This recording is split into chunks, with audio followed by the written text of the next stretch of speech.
Hey, YouTubers, Tasman here, bringing you another episode of Regrowth, where we're trying to bring this dead, desolate world back to life, one block at a time. And we're in the test world, or, well, it's not a very current copy anymore, because doesn't matter. So we've been testing, trying to get a new source of power, especially because those sleuths and then the fins on the, even though they're titanium, the fins on the, whatchamacallits, the iron blocks that spin for the water and generate power supposedly, they break pretty quick. So we wanted to come up with a new solution, and we did talk about this guy right here, which is able to take pumpkins like this. It's able to convert them to seeds, and then that in turn will push them into this, which turns them into biofuel, and then the biofuel gets pumped into these little guys and turns into energy, which goes to this guy right here. However, we have a couple issues. One is, as you can see, when these guys are full with their 64s, oh, that one's not full. Go in there more. It's almost like it kind of is doing round robin. It's like thinking, okay, one's here, but no, I can't do that. So it just shoots it out. We're losing a whole lot of biofuel, and that's something that we don't want. I did look, and it did say something about maybe using logic pipes. I don't know if that's even in this mod or if there's another solution. Either way, I am sure my good buddy Sky will chime in and say, yep, you can do this. So there's some other things. Now, I do have a confession to make. I had this video all recorded. In fact, I had all my videos recorded that I usually do on Saturday. And for some reason, the audio, the voice audio, wasn't there at all. It didn't give me any voice audio. So I'm basically redoing what we talked about in that episode. And some of the things we talked about is we were checking if maybe when these guys are full, because you can see this guy's full now, would it output any kind of signal? And the answer is no. When it's empty, it doesn't output a signal. Because what I was thinking is maybe what we could do is, like, when all these guys are full, then it triggers this guy to not put in any more of those. Then we'll minimize how much loss we get here. Or even better, we might even be able to have it go and turn off the motor, which would stop pulling them from here, which would keep us from losing everything in here. However, these guys do not output a signal. We do get a signal off a hopper. We can get a signal off of chests. And that signal gets different strengths based off of how much, let's break you, how full the chest is. So generally you have your 15 blocks or whatever. And then the more empty this chest is, the less signal we have.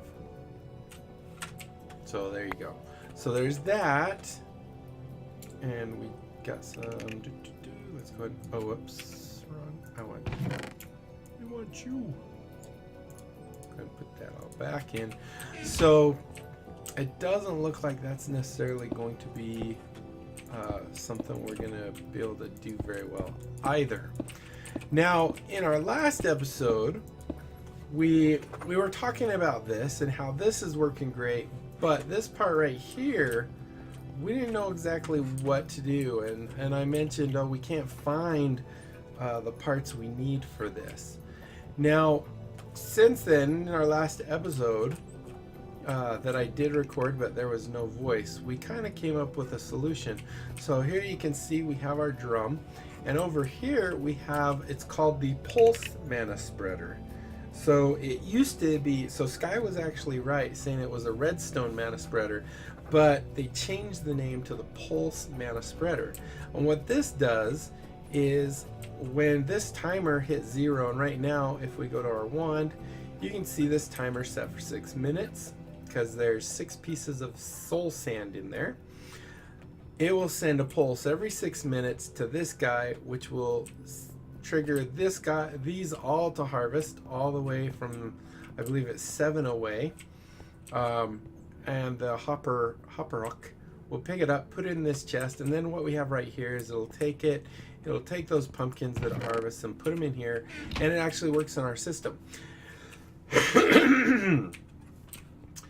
And then all I have here is basically we have a way of getting mana. So we have a single endo flame next to this guy, and it is powering this. Now, one thing in the video we started out with 2 here, but as you can see, to shoot 1 beam of mana does not use a lot. So we could probably easily get away with this, and we were kind of timing roughly about how long 1 endo flame lasts. And so we kind of came up to a conclusion maybe around 6 minutes, and that way we'll be losing the least amount of our coal that we can. We have this little gadget here, so we have another 6-minute timer here that will trigger this, which when this is on like this, it's stopping the hopper with nothing in it. When that timer goes off at 6 minutes, this will release 1 piece of coal into here, and at the same time, because it's off in the tick, it'll actually take it and put it here and put it in the open crate, which in turn feeds our endo flame. So we've got all this taken care of, and I'm not too worried about getting the coal here, because I don't know that we really need to figure out a way to get coal essence into coal, into charcoal or coal. Well, that's coal. And then the coal into coal blocks, because I mean this is literally going to last forever. I mean, we're talking 6 of them every what? Well, six minutes. 1 every 6 minutes. So that would be, is that right? It's not very much. Let me just think. So if we have this going every 6 minutes, 6 into 60 is 10. So basically it'd be 10 of these guys in an hour, which not too bad. And since my videos are like half an hour or whatever, I could simply go create the blocks and put them in a chest, and if I had a double chest, even better, although I would need another hopper. I might have to think about that. So we have a hopper going to that one. I don't know. We'll think about it. So anyway, this is kind of our dilemma now, is maybe use one of those specialty chests, see if they work and stuff. So we kind of have this guy all set up and figured out what we need.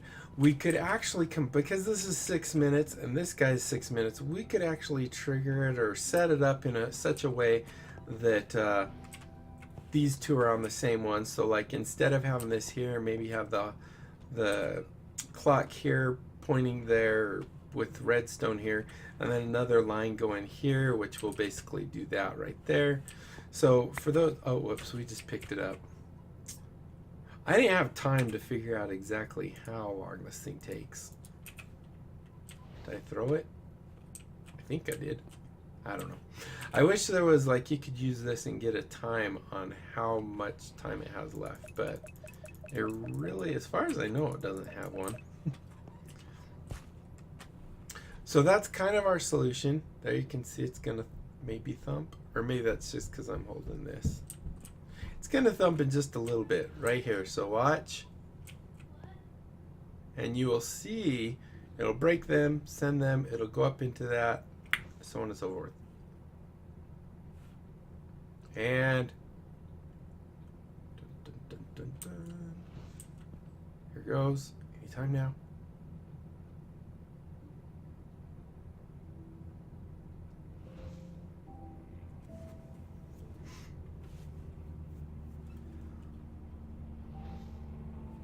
There it goes. Boom. Everything harvests. It all gets picked up by the hopper hawk, which in turn puts it in the chest, which in turn pumps them out and goes over there. So we'll have a big field. Now some other things I was thinking that we could do, I mean, we could even get rid of the coal portion of this, because this requires so little. I mean, as you can see, it's only going up. Maybe what we do is get those water ones that generate mana at a very low rate.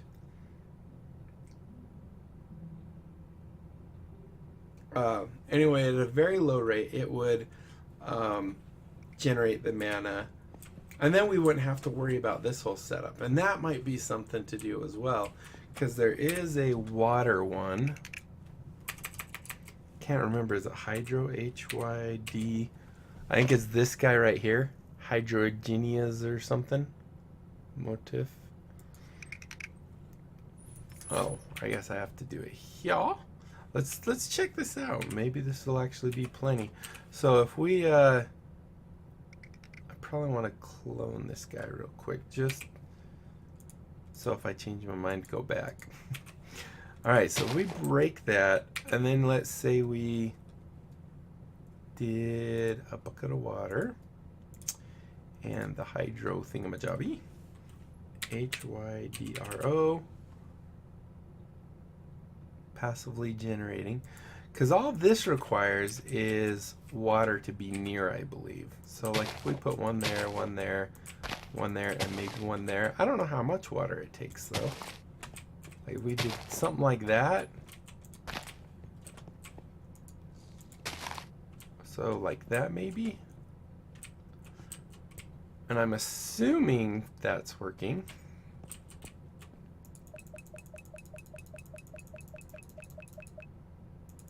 Well, I guess we'll know for sure if we wait a little while and then do that. Because that would mean we don't even need this guy, which would actually be ideal. Because if, say, 4 of these guys, and I don't think they're very hard to make, but if 4 of these guys, let's do recipe real quick. Oh, whoops, we're in the wrong screen. Recipe. Yeah, really easy. We can make a ton of those if necessary. And maybe they require bigger pools of water. I can't remember.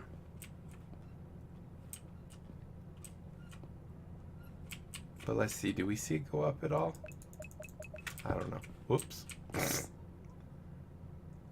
see. Let's do there. So we'll give it a little bit, maybe 6 minutes-ish.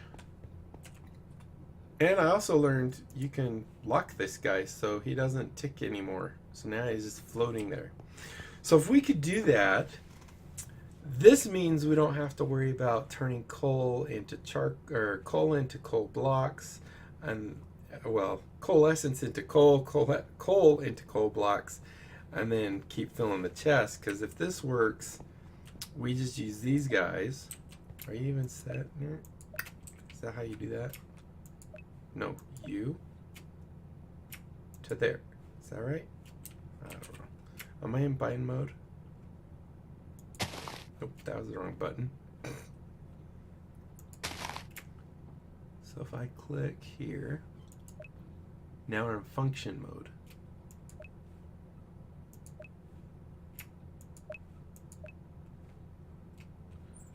I can't tell if I'm doing that right. Let's see, so I guess we could always check if this guy's going up.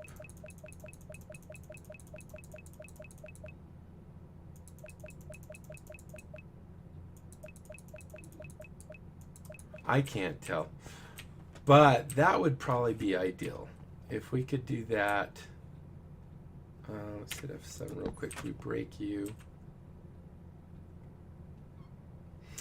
Oh, I don't have a torch right there. Let's grab a torch. Put it right here. So like, I don't know if it has to be like a big pool of water.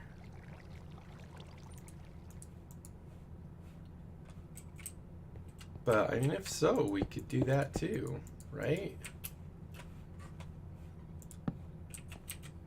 Maybe put you, let's see, 1, 2, 3 right there. So put you maybe right there. So that boom, boom, boom.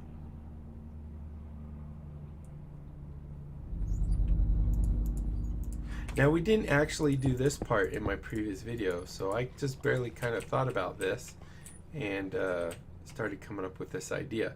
So I guess maybe it's a good thing that that we lost our voice in the other one. So let's see, are we getting... Okay, it's almost gonna thump, and then we'll know.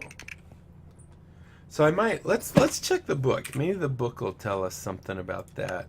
You know what, it might be just quicker to do it this way.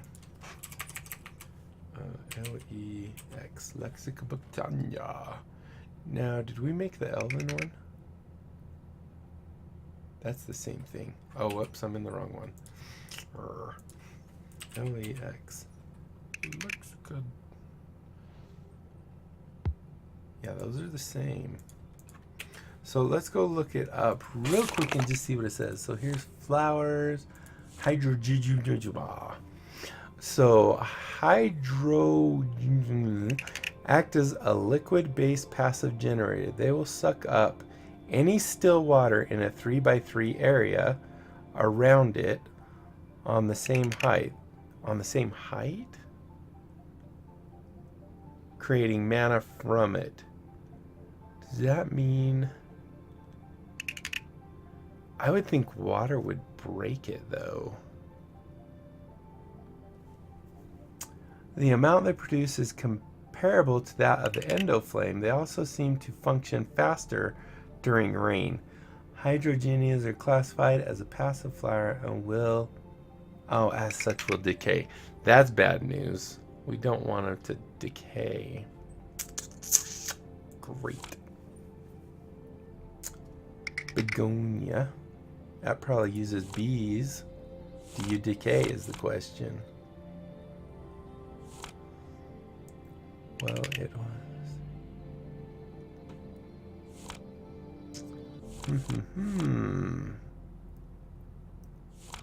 So, drones are the foundation of a healthy colony's future. But really, they can't start just piling up to the point where you don't know what to do with them anymore. The begonia is a solution to the problem of overcrowding. Simply toss your spare drones in their vicinity and they will reclaim the life force within. No, I don't think we want that. We have to feed it bee drones. I was really hoping that we didn't have to do the endoflame one, but it kind of looks like that might be our best bet since these other ones decay. What's the slime one? Unknown, blah, blah, blah. Create slimes. Oh, this creates slimes. Oh, that's kind of cool. Random spots in slime chunks. They call it the Naraslimus. Slimus. It's a flower that has the ability to tap into the energy. If placed down near a slime created by that power, it'll destroy it, collecting all the mana generated. Oh, so you put this in a slime chunk, it looks like. Maybe our endoflame is our best bet. That's kind of what it seems like, because these guys decay. That's terrible. I'm just curious. Yeah, and it doesn't even seem to be going up really.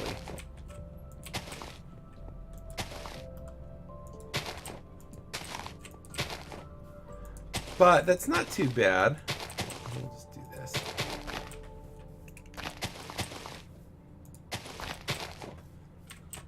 Because with this setup, we are able to do it with the endoflame. Does that guy got an X on it? Yes, it sure does. There we go. So let's go ahead and put our endoflame back.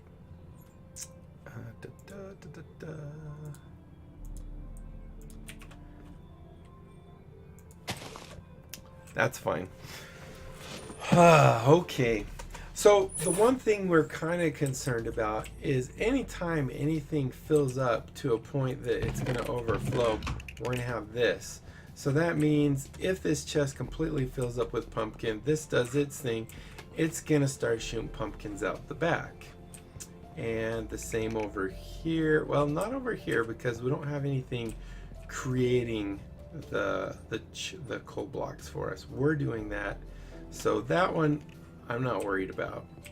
But these guys, we definitely need to come up with some kind of solution. Hopefully you guys have an idea as to what we can do to stop this.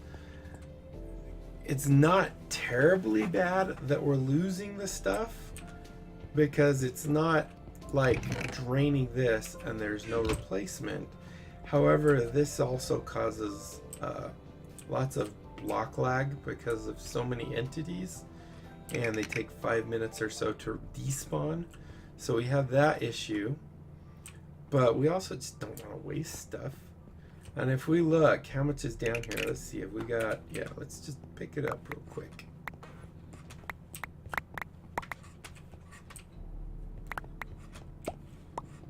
All right, there we go. So, and look at that. There was 4 stacks, almost 5 stacks of this biofuel down there. So that's a pretty big waste that we don't want. Where'd it go? Is it because I'm in creative, it just deletes it? I don't know. So it looks like this guy's gonna go off. So we do have something in place here. It looks like it'll work.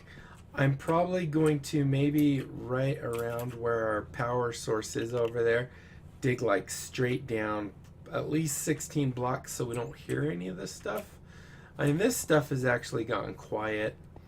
But if I break one of these and put it back, it'll be really noisy again.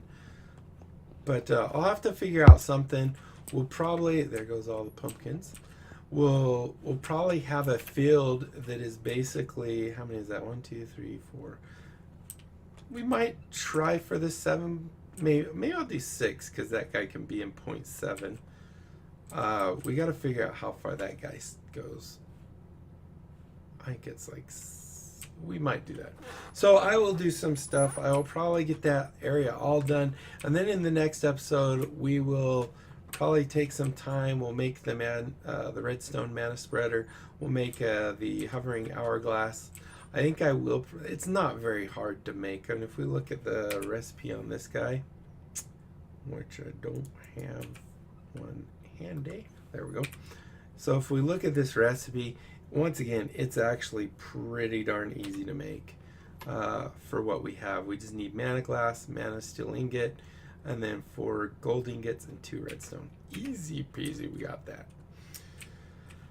But I look forward to hearing any of your guys' ideas. Hopefully you guys enjoyed this episode, even though it's kind of more just technical and figuring stuff out. Hopefully you find that interesting and entertaining as well. If you have any input, feel free to leave it down in the comment section below. And of course, as always, comment, like, subscribe, follow me on Twitter, check out my Discord and my other channels. And that's it. Until next time. Oh, no, it's not it. I lied. I'm a liar. Don't forget about the great big giveaway. We hit 1,000 subs. We're giving away 26 free Steam, or no, 56 free Steam games, which means 1 out of every 20 subs will get one. So that's pretty cool. That's it now. For reals this time. So I'll just say, until next time, I'll be seeing you later. Bye.